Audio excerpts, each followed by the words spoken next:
It was a bright morning in Seattle, the air scented with the soft touch of pine and the freshness of rain. The city glittered under a pale sun as Richard Coleman, a wealthy businessman known for his luxury lifestyle, stepped into his glass-walled mansion overlooking Lake Washington. He was the kind of man everyone admired but few truly knew, quiet, dignified, and always surrounded by success yet haunted by a silence no money could fill. Richard had made his fortune in technology, but despite all the glimmer, his home echoed with emptiness. His wife had passed away years ago, and his only son lived abroad.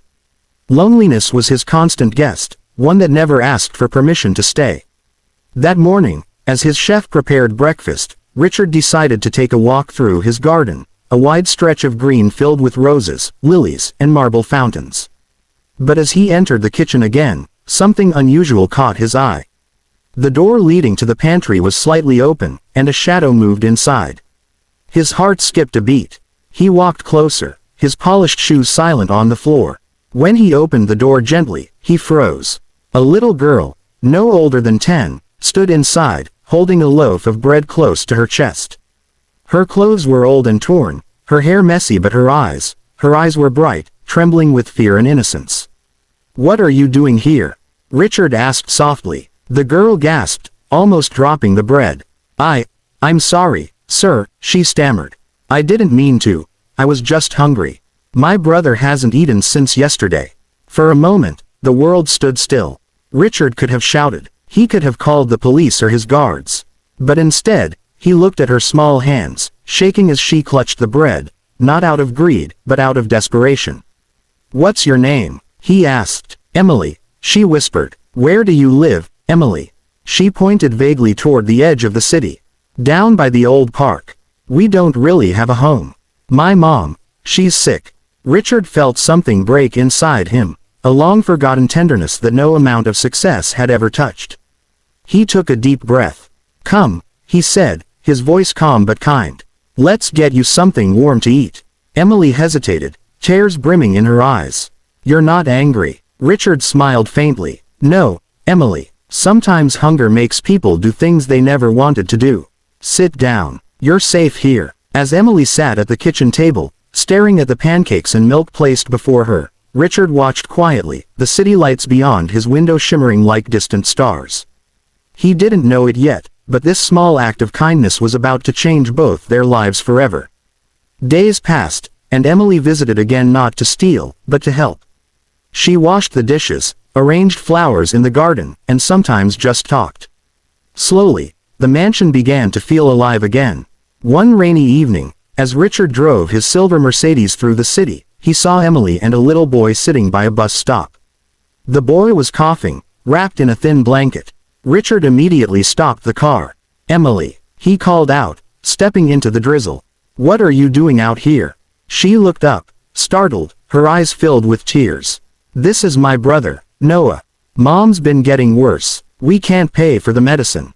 Richard's heart tightened. He thought of his own son, his own lonely nights. Without another word, he opened the car door. "Get in," he said gently. He drove them through the rain to a nearby children's hospital. The city lights blurred as the wipers brushed away the storm, and Emily sat silently, clutching her brother's hand. At the hospital, Richard paid for their mother's treatment and made sure Emily and Noah had warm food and clothes. When Emily tried to thank him, her voice broke. "Sir, why are you helping us?" He smiled faintly. "Because once, someone helped me too. A long time ago, when I had nothing but pain." That night, Richard stayed by the hospital window, watching the raindrops race down the glass.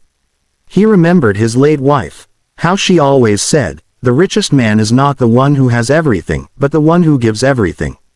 He realized he had built his empire on wealth, but never on love.